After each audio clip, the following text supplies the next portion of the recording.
Hi everyone, it's Miriam Ortiz y Pino here with More Than Organized. I'm a certified professional organizer and simplicity expert, and I'm here to answer your questions for the next half hour or so.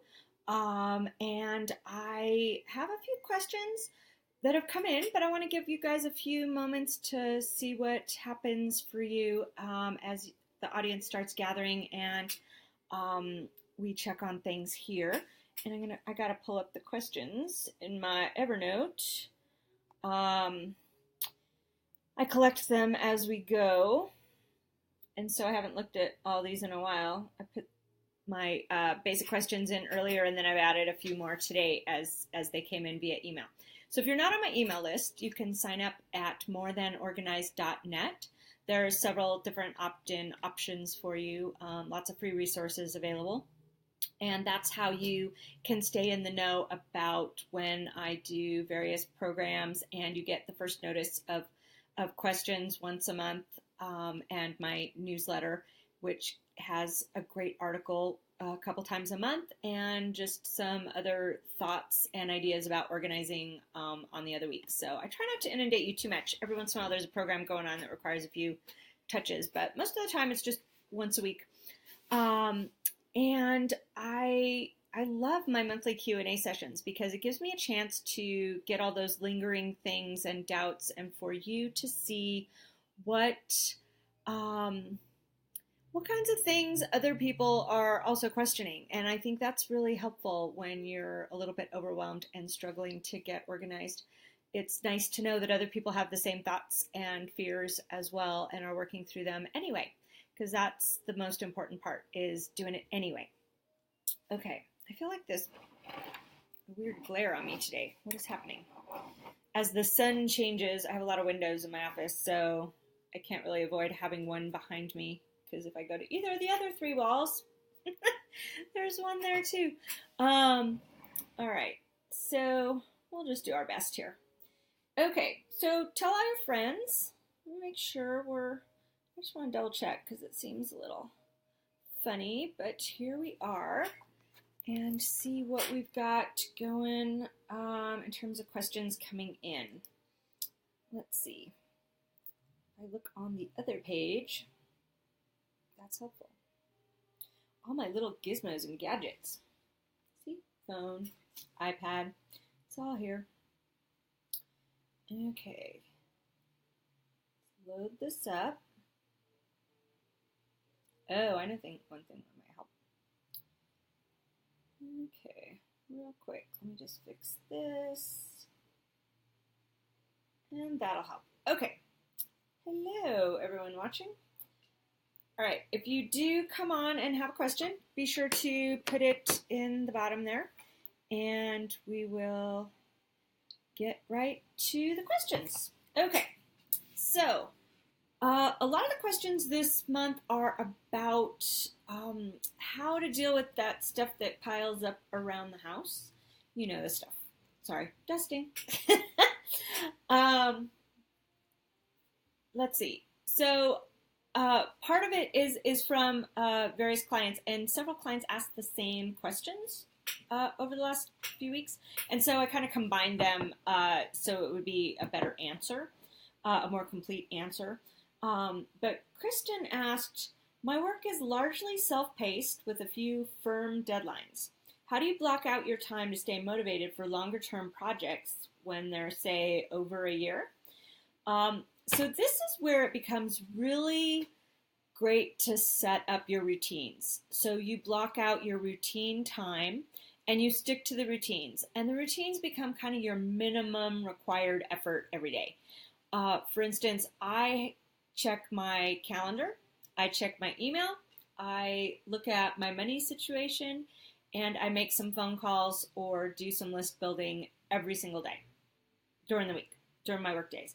So those are kind of 5 things that I set 20 minutes for each. Occasionally I'm really busy and I only do 10 to 15 minutes for each. But most of the time I spend 20 minutes a day for each of those 5 different areas. And I pick my tasks into that. I kind of, at the beginning of the week, I look and I go, okay, I can make these 15 calls this week, so I'll filter those into the call time. The email kind of takes care of itself. It prompts itself what I need to take care of. And the money on Mondays, I spend a little bit more time. So there's the basic routine things. And if I just do those every single day, it takes about an hour and a half. And then if I don't get anything else done the whole rest of the day, I still feel productive because I kept up, if that makes sense.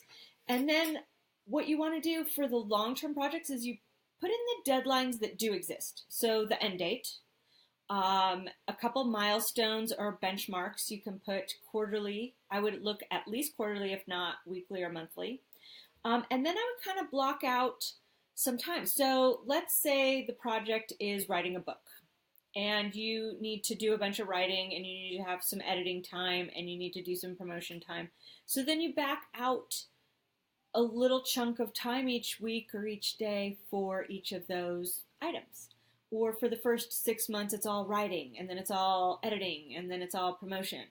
But you block out the actual time on your calendar, like 90 minutes to 3 hours once or twice a week. You block out as many, or you back out the time as much as possible. So you create kind of fake deadlines for yourself, but you put it on the calendar.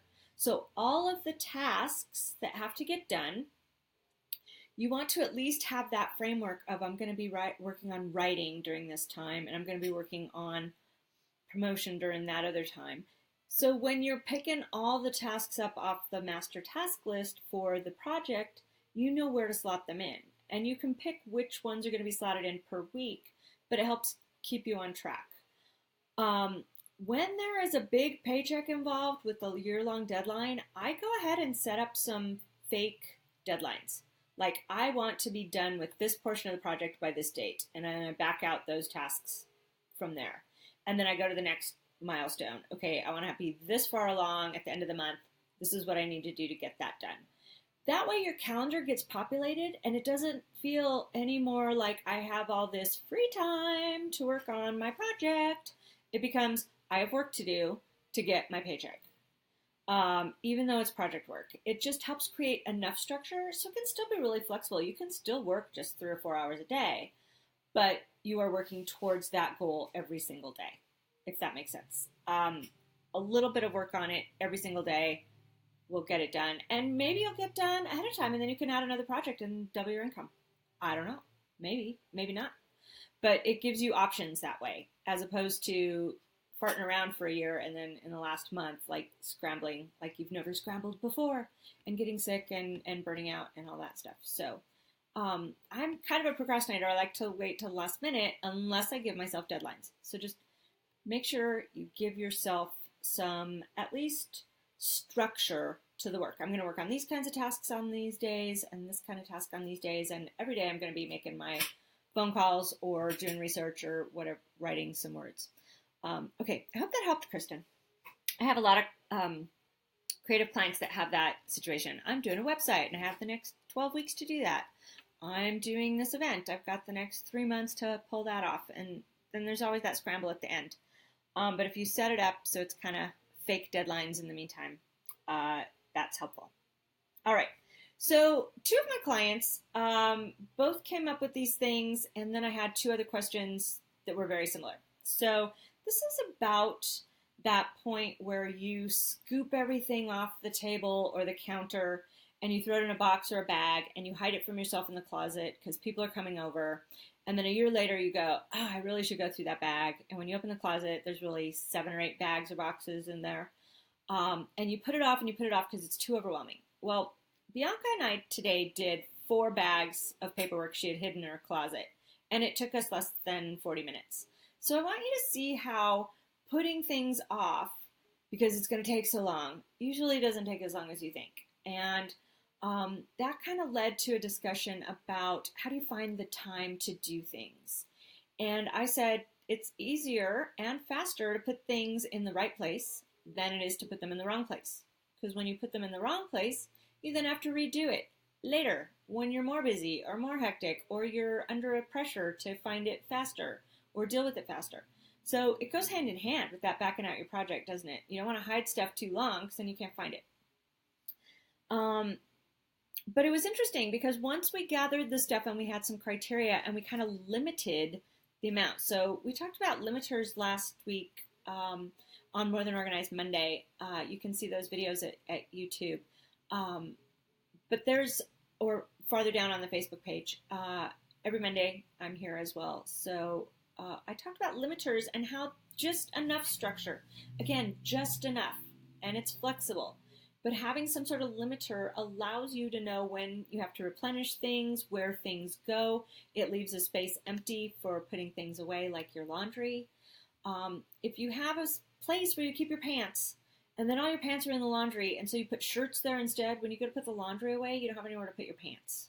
So that's a problem. Same thing happens with your mail. So today, over at a client's house, we had a bowl set up on the entry hall table that's supposed to receive the incoming mail, so she can deal with that once a week or a couple times a week, where she just collects it in the meantime. And instead, today, for some reason, there was a hat, there was an exercise apparatus thing, there was a tennis ball for the dog, there was one thing of mail, and there was some sunglasses. It was just full of stuff besides mail. So I took everything else out and left it on the table and put just the mail back in the bowl. And now the bowl is organized. The rest of the table still needed a little work, but it took her all of 5 minutes to put those things away. Less than 5 minutes. I don't even think it took a whole minute to put the rest of the stuff away. But hiding it in the mail bowl wasn't getting it done. So that's where that conversation came up. How do you create the space to hold the things you need to set down when you come in the door? Well, you define the space. And then you honor that space. And then you catch up as soon as you can. So by no means am I saying be perfect and put everything away exactly when you come in the door.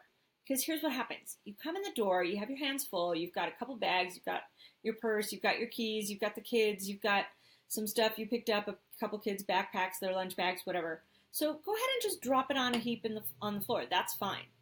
But once you have your hands free and you've gone to pee and you've grabbed a glass of water or you set the kids up to do their thing, go back to that pile and redistribute it to where it goes. Empty the backpacks. Pull out all the schoolwork, all the homework, all the rotting food and dead bugs that the boys bring home. Empty it out and then reset the backpack for the next morning. So put back the things that they take back and forth daily, or the things they need for soccer tomorrow, or that kind of thing. And the same thing with your purse. Take all the receipts out of your wallet, put them on your desk where you enter your receipts, where you hold your receipts in your money pile. Put the mail in the mail bowl and in the recycle and the shred. Put the laundry that comes home at the end of the day in the hampers. Put the sports equipment back in the sports bags or back in the spot where the sports things go. Do you see where I'm going? It takes about 5 minutes to put those things away, and it doesn't have to be immediately before you have a chance to go pee or grab a glass of water. But do it as soon as you possibly can from the time you're coming in the door, and that way it doesn't pile up. And if you have something new that you're bringing in, like you went shopping or someone gave you something that you did want but you're not quite sure where it goes, it can stay in kind of a staging area, holding place, till you know where that is. But it has to get put away fairly soon and or stay corralled in that staging, new item, not sure what to do with space until you have that time. And then once you have that spot defined, you know where it goes, or other things like it when they come in and where they go. Okay? Does that make sense? I can show you right now. I have a little basket over here. This one here. The top 3 things in it are things that have recently come in.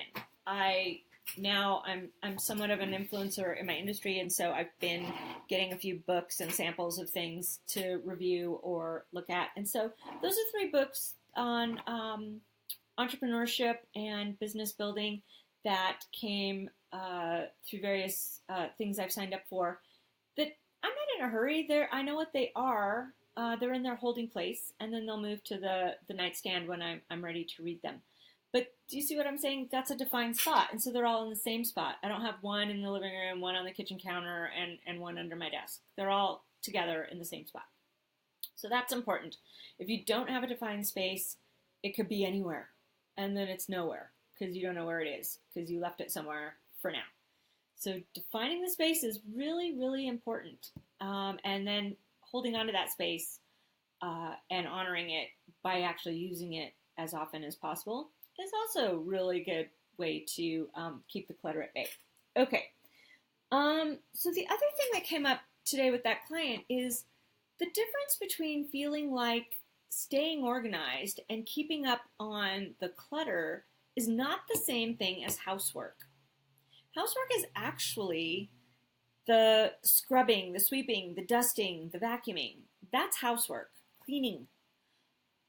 Maintaining your house gives you access to the things you need when you need them. It's how you find your keys the next day. It's how your kid knows where their soccer stuff is. It's how you can send your kid into the other room to grab the glue stick for the art project because you know right where it is and so do they. It's so you have clean laundry to go to work and look decent in your outfits every day. It's a mindset shift that the getting organized is part of the project, not the housework. It's not really a chore. It needs to become more of a habit. Housework can become a habit as well, but it's not quite the same thing. I hope you understand that. I am not the cleanest person. I don't like cleaning all that much, although you saw I keep a dust rag on my desk because I live in New Mexico and everything gets covered in dust pretty much every day. And so if my desk feels dusty, that's kind of it's one of those icky feelings to me. And so I just dust my desk off pretty much daily on the computer. So the rest of the house, though, I don't dust until I see it while I'm doing yoga or something and the light catches the dust just right. And I'm like, oh, I better dust today. But I don't, it's not grossly dirty. There's not food remnants or whatever. I do it regularly. It's just not, I'm not super spastic about having to wipe up every single spill and every single crumb and sweep every day or mop the floor every day or anything like that. I don't even clean my sink every day, but weekly, yes, on everything but the dusting.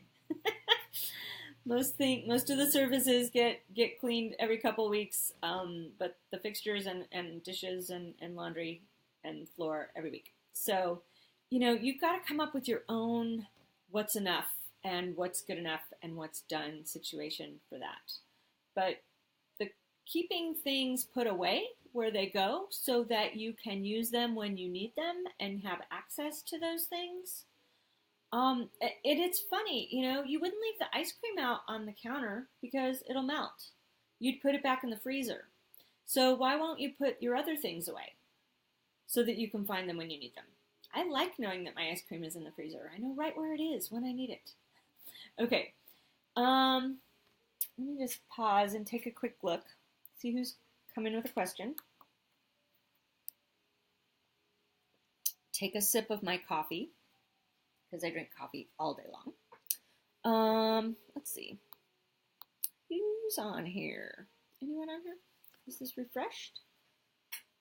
I have a hard time seeing. All right. It is on. Where's the comments? Any comments? No comments. Anyone have a comment? Okay. If you have questions, let me know. Oh, I need to look at the one other spot in case where I posted that people could ask questions. I have a couple more already prepared, but just in case any live ones have come in.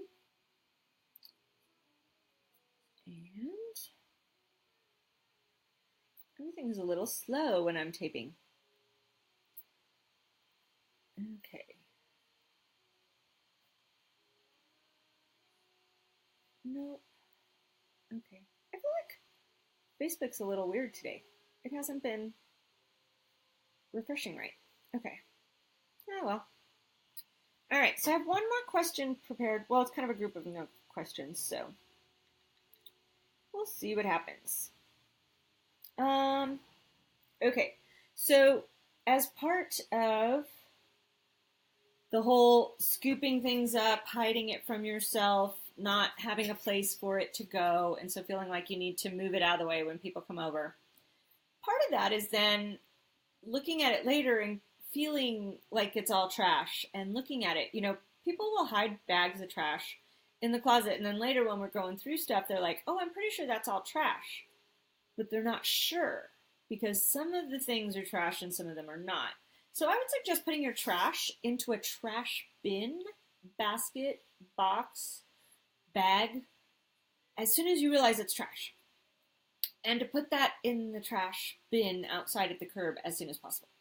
So whenever you're doing a declutter, think of it as, let's get this out of the house, out of the way, because it's confusing the problem of which things I actually need to keep, because we know we don't need to keep the trash or the / recycle. So let's just eliminate the trash, because if you just separate it and then don't actually put it all the way away in its defined space, which is the trash can, you don't, if you get interrupted, you then have to come back to it and reset and reevaluate. And if it's a while between sessions, you have to reevaluate an entire pile that you already decided was trash because you can't remember. And some of it looks like trash, but some of it maybe not. But you already decided, so get it out of the way, okay? Have a trash can very handy under your desk. I can't tell you how many people... So here's a good example. I have a lot of clients that don't have a trash can in their office. Don't know why. This has been building up for about 2 or 3 weeks, but look how much trash I generate. This was all stuff that might be on my desk if I didn't know where to put it. I know to put it here. It might seem a little simplistic, but think about it. What are the things on your desk that are in your way? Are they empty envelopes? Is it plastic wrappers from packaging from office supplies? That's what's in there, okay? I also have a recycle bin right behind my desk. So the paper gets recycled. Everything in that trash can is just stuff that has, look at that. The cottonwoods are shedding and it's coming in my window. It's all over my recycle bin. So yeah, again, the trash can is full of the plastics and the things that can't, the bubble wrap and the sticky stuff that can't be recycled. But the other bin, it's right there. So when I decide a piece of paper, the note on a random piece of paper has already been put in the calendar, it can go right into the recycle. It doesn't have to get left on the desk for reevaluation again later. Okay, so we want to move things forward in the workflow, get everything that's in the way out of the way. So stop hiding things. Just make the decision and move it as far through the process as possible. You're better off stacking a whole stack of papers you need to evaluate into a nice tidy pile and doing 10 quick minutes of yes, no, maybe sorting into 3 piles. My yes, no, maybe version of sorting and deciding things is available on the blog at morethanorganized.net. Just search for yes, no, maybe, or decisions. It'll come up. And so basically what you do is you go through a stack of papers and everything that is a definite yes, I need to keep that goes into the yes pile. Everything that is a definite trash or recycle or shred goes into the trash pile, and then you put it into the trash. The maybe pile is things you aren't quite sure about. Needs a little more investigation. You actually have to read the whole paper or find the other thing that goes with it before you can put it into the yes pile, that kind of thing. So the maybe pile then gets evaluated again, because now maybe farther down in the pile was the other piece of paper that goes with the one that was the first maybe. And so you then can decide. And so the maybe pile can go back to the other big pile of paperwork because you're still going to reevaluate it again, and the yeses get put away, as far away as possible, you know, into their file, into your action thing, into your bills and correspondence bin, into the reading pile. It goes farther away. Does that make sense? That way, you're always moving things forward, and you're not hiding things from yourself. You're actually practicing the easy decisions as you go. Okay, so sometimes at clients' houses, and this is one of the questions Marlene asked a couple weeks ago, is what do I do with, you know, I've sorted the papers and I have this like shoebox or document box full of jotted down notes, the sticky notes, the one-off notes, all those things. I wish I had one. Oh, I do. Okay, so in my purse, I carry what's called a pocket briefcase. It's like a leather holder that holds index cards. And there's random notes that get jotted during the day. Like, I'm not quite sure where they go, or they go with something that's kept in my office. And so on the fly, I will jot down the note. Sometimes they're in the phone. I also have them in the notes area in the phone. But at the end of the day, they make their way to my to enter pile. And then they get entered either into the computer or into the calendar, or they get filed away with the actual project that they belong with. And so then these pieces of paper are either where they go or they get recycled because I've transferred it into the computer. So it's a flow. Information comes in, it has a place to go while I'm on the run, and then it has a place to go when I get to my office, and then it has a place to go when I'm actually going to work on the stuff. Does that make sense? It's no longer a random note jotted down on a sticky note. It actually has a flow and it gets processed regularly. And so there's nothing wrong. I have a client I've been working with for about 8 years that has a sticky note problem, and she still does. We're working on it. It's gotten better over the years, but she still has it. And so there's sticky notes all over her computer or stuck to a huge stack right next to her monitor. And every month when I'm there, we just go through that pile and she puts it where the information actually needs to go. So it's no longer a box full, it's a small pile full, but there's a flow to it, and she doesn't panic as much as she used to about just how many were piling up and things were falling through the cracks and that kind of thing. So again, there's a defined space, there's a defined flow of work, and it'll keep your clutter to a minimum and create many fewer opportunities for putting a big pile of stuff into a bag or box and hiding it in your closet, because then you just have to do it later, even though you probably already looked at it once and decided against keeping it in the first place, but then you got interrupted and then you scooped it up because you couldn't remember where you were. Okay. Anyway, thanks for coming by this month for the Q&A. You can also find me here on Mondays at 11 a.m.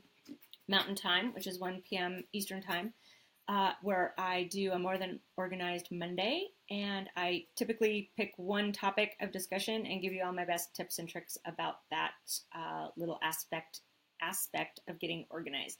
In the meantime, don't forget to sign up for the newsletter over at morethanorganized.net, and I will see you next month or Monday, whichever comes first. Bye.